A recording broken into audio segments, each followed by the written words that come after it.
हमने कर लिए भाई। सुबह आ गए थे आप? हरेंद्र भैया आप भाई साहब दर्शन नहीं कर रहे? करेंगे ना भाई। चलो करते हैं। कितने सारे बच्चे लोग जुड़ गए प्रसाद का इंतजार के लिए। तो यहाँ पर सब अभी खेल खेल रहे हैं और फिर जैसे ही प्रसाद बटेगा उसे फिर सब मिलकर खाएंगे प्रसाद। और भैया देखो सब इंतजार कर रहे हैं, लालू भी इस तरह। नेंसू गिराना दे लालू को, गर्मी नहीं लग रही सच में।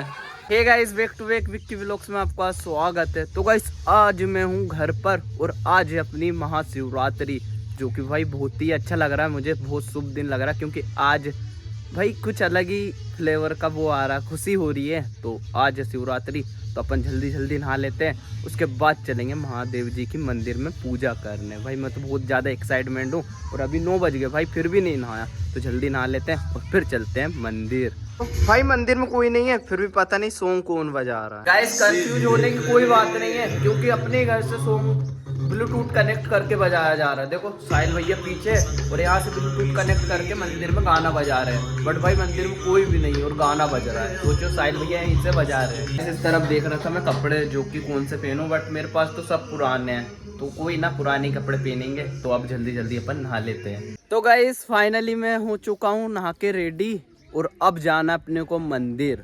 भाई मैं तो बहुत ज़्यादा एक्साइटमेंट हूँ, पर मैं आज सो के लेट उठा क्योंकि कल आया था मैं काम से, इसलिए बहुत ज़्यादा थका था, इसलिए भाई बहुत लेट तक सो रहा था। तो अभी मैंने नहा धो के रेडी हो गया हूँ, अब चलते हैं अपन मंदिर। चलो गाइस वो रही अपनी मंदिर। अभी तो मंदिर में बहुत ज़्यादा भीड़ है, बट इस तरफ चलते हैं अपन। इस तरफ कुछ हो रहा है, ये भंडारा की तैयारी। भैया देखो कुछ बना रहे हैं और इस तरफ क्या पता क्या है, चने और आलू, और भैया जी बना रहे हैं हलवे।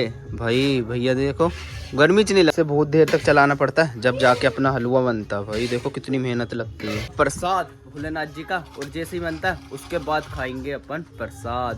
भाई अभी तो नहीं, शाम को मिलेगा, अभी तो बन रहा है।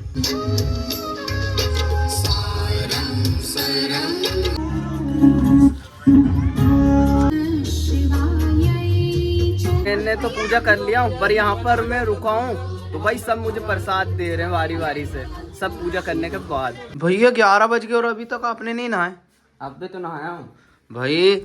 साहिल भैया रोज जाते हैं मंदिर पूजा करने, मंदिर मतलब भोलेनाथ जी की, और आज देखो शिवरात्रि फिर भी अभी 11 बज गए और नहाए भी नहीं और पूजा करने भी नहीं गए, बट अब नहा रहे हैं और फिर जाएंगे उन भी मंदिर। पहन रहा हूँ नहा भी लिया आपने? तो मंदिर में था तो भाई मुझे सब प्रसाद दे रहे थे उनकी पूजा होने के बाद, तो अभी और जाऊंगा। पर अभी हरेंद्र भैया बोल रहे हैं कि इस तरफ चलना है अपने को घूमने, तो उनके साथ जाना है। और भाई उधर भी एक बड़े से भोलेनाथ जी हैं, अगर उनके पास जाएंगे तो उनके भी दर्शन जरूर कर लेंगे।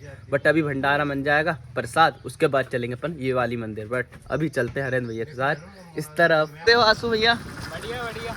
भाई आसू भैया ने एमटी लिए हैं, तो एमटी में ही घूमते हैं आजकल तो। भाई कितने बड़े महादेव जी यार, आए तो इस तरफ घूमने थे, पर मुझे पता नहीं थी कि भाई इतने बड़े महादेव जी के दर्शन हो ही जाएंगे। बट देखो फाइनली आ गए। दर्शन नहीं कर रहे? हमने कर लिए भाई। सुबह आ गए थे आप? हरेंद्र भैया आप भाई साहब दर्शन नहीं कर रहे? करेंगे ना भाई। चलो करते हैं। चलो ये रही अपनी गाड़ी। भैया आपको कैसा लगा दर्शन करने में? बहुत अच्छा लगा भाई, इतने बड़े महादेव जी के दर्शन कर लिए। क्यों? हाँ भाई। जस्ट मैं आ चुका हूँ हमारी बहुत बड़ी मंदिर से। भाई कितने बड़े भोलेनाथ जी थे यार, वो तो हरेंद्र भैया ने लेके चल दिए, नहीं तो आज दर्शन ही नहीं कर पाता। वैसे मंदिर ये भी है वही और वो भी वही है, बट उसके भोलेनाथ जी बहुत बड़े थे, तो भाई दर्शन करा पूरी मंदिर घूम घूम कर। इस तरफ तो अभी कुछ नहीं हो रहा है क्योंकि धूप बहुत ज़्यादा है और सब अपने अपने घर पर है। तो अभी थोड़ी देर अपन भी रिलैक्स कर लेते हैं घर पे, क्योंकि अपन बहुत दूर से आए, तो गर्मी में भाई एकदम बहुत ही ज़्यादा गर्मी थी। तो अभी वहाँ पे भी कोई नहीं है, तो थोड़ा रिलैक्स कर लेते हैं, उसके बाद चलेंगे अपनी मंदिर में, देखते हैं क्या क्या होता है। ये देखो ये क्या कर रही है भाई, मुझे मार देंगे अगर इनके सामने से मैंने कैमरा लेकर गया तो। भाई वो देखो हाथ चाप देंगी। तरफ भी एक है। ओ भाई कितना टाइम हो गया गाइस, शाम का इंतजार करते करते मैं भाई सो ही गया था और अब हो चुकी है एकदम शाम, थोड़ी देर बाद रात ही होने वाली है। तो चलो मंदिर में घूमकर आते हैं और देखते हैं प्रसाद बटना स्टार्ट हुआ या नहीं। इतनी सारी पूड़ी निकाल दी है भैया ने, एक देखो ये गंजा फूल है और एक उस तरफ, और अभी भी निकाल नहीं रहे हैं भाई इतनी सारी पूड़ियाँ। भैया आपको गर्मी नहीं लग रही सच में? भाई पर आपने कितनी सारी पूड़ी निकाल दी है, फिर भी आपको गर्मी नहीं लग रही? भैया हलवा बना कि नहीं? हलवा हमारा बन गया है। आप क्या क्या चीज रही है? अब बस सब्जी बन गया हमारा, पूड़ी बनाने के बाकी पूड़ी भी बन ही रहा है। सब्जी हलवा बन गया? बन गया गाइस फाइनली अपने सब्जी और हलवा हो चुकी है रेडी। अब बन रही है यहाँ पर पूड़ी, फिर पूड़ी जैसी बनती है उसके बाद खाते हैं पूरे लोग। कितने सारे बच्चे लोग जुड़ गए प्रसाद का इंतजार के लिए, तो यहाँ पर सब अभी खेल रहे हैं और फिर जैसे ही प्रसाद बटेगा उसे फिर सब मिलकर खाएंगे प्रसाद। और भैया देखो सब इंतजार कर रहे हैं, लालू भी इस तरह। लालू कैसे हो? भाई अच्छा हूँ भाई कितने दिन बाद मिल रहे हैं अपन, क्यों? हाँ भाई, हाँ ईंटा देखते कितने बन गए। सच में? हाँ, चलो आ जाओ भाई, मुझे तो लग रहा बहुत ज्यादा बन गए। हाँ। गाइस मैंने भाई एक हफ्ते से घर पे था नहीं, तो मैंने देखा ही नहीं कि ईटा कितनी ज्यादा बन गई, और अब आ चुका हूँ घर पर तो देखते हैं कितनी बन चुकी है अपनी ईटा। कोई ईटा नहीं बना रहा, बट इस तरफ देखो भाई नैन्सू अकेला खेल रहा है, उसको किसी से मतलब ही नहीं है, वो इधर आ रहा है और वो वाली गाड़ी चला रहा है, देखो जो पापा जी ने बनाई है।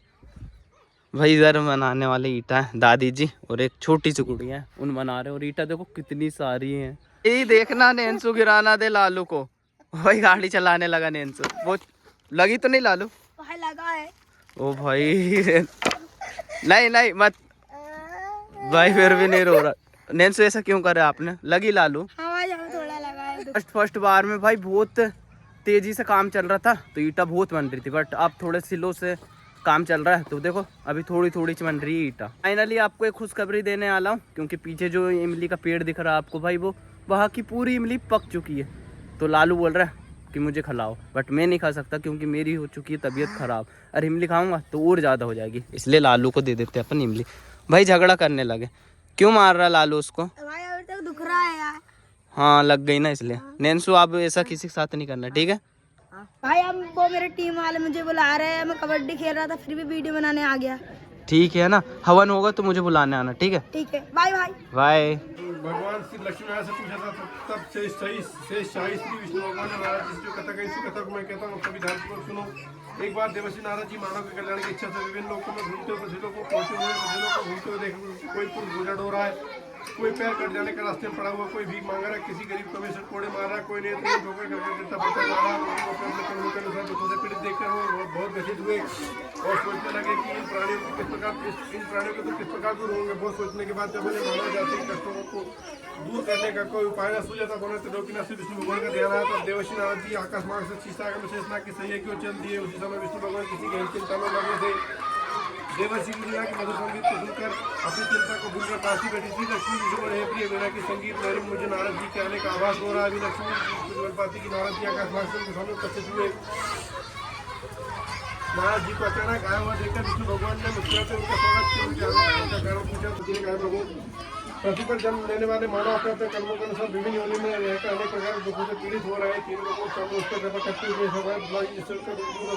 संपत्ति होकर मोक्ष प्राप्त करें। इस प्रकार प्राणियों को जीवन के सारे सुख देने वाले श्री विष्णु भगवान बोले हे नारद, अब मैं कैसा बड़ा बतला हूँ जिसके कहने से इसको सभी स्त्री पुरुषों को पापों से मुक्ति मिलेगी, निर्धनता दूर होकर मनुष्य सुख संपत्ति के साथ आनंद पूर्वक जीवन यापन करेगा। इस को करने से उसकी सारी मनोकामनाएं पूरी होंगी। सारे प्राणियों के कष्ट नष्ट करने वाला बस सत्यनारायण भगवान कर रहा था। सत्यनारायण भगवान का किसी भी दिन सोचों का साकार कोई मनुष्य सत्यनारायण भगवान का पूजन करे, सदापूर्वक कथा तो चंद्रमा ग्रहण करे तो परिवार से कल्याण होगा, सारी मनोकामना पूरी होगी, उसकी गर्दनदान की कोई कमी नहीं होगी। कलियुग मनुष्य के मोक्ष के लिए एकमात्र सरल व उत्तम उपाय है। इसी सत्यनारायण कथा पद्मनाभ रसामात बोले श्री सत्यनारायण भगवान की जय। उनको भी चढ़ा दो दोनों चढ़ा दो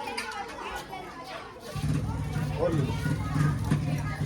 विष्णु जी ने कहा हे ऋषियों, अब मैं आपके सामने निर्धन ब्राह्मण कथा का वर्णन करता हूँ, जिसमें सत्यनारायण भगवान के पास सबसे पहले किया ब्राह्मण की निर्धनता दूर होने के साथ उसको सभी कष्ट दूर हो गए। प्राचीन काल में निर्धन ब्राह्मण काशी नगरी में रहता था, भिक्षा मांगकर किसी प्रकार से जीवन यापन कर रहा था। जिस दिन उसे भिक्षा नहीं मिलती उस दिन उसे भूखे पे सोना पड़ता था। उसके ऐसी दशा को देखकर ब्राह्मण से प्रेम करने वाले भगवान सत्यनारायण भगवान एक दिन उस वृद्ध व्यक्ति के उस ब्राह्मण के समीप व्यक्ति को। अब भी हो चुका अपने गांव की मंदिर का हवन, तो अब भंडारा स्टार्ट होने वाला है। तो भाई वहाँ पे करना पड़ेगा मुझे काम, मतलब प्रसाद बांटना पड़ेगा। तो अपन वीडियो बना नहीं सकते क्योंकि भाई फिर वहाँ पे हेल्प नहीं करेंगे तो फिर सब बोलेंगे कि वीडियो बना रहा है पर यहाँ की हेल्प नहीं कर सकते। तो गाइस अब चलते हैं अपन मंदिर और वहाँ पे प्रसाद बांटने में सहयोग करते हैं। उसके बाद फिर अपन करेंगे, अपन भी प्रसाद ले लेंगे और पेट भर के खा लेंगे। उसके बाद आराम करेंगे और वीडियो एडिटिंग करके सो जाएंगे। सो मिलते हैं नेक्स्ट वीडियो में, जब तक के लिए बाय।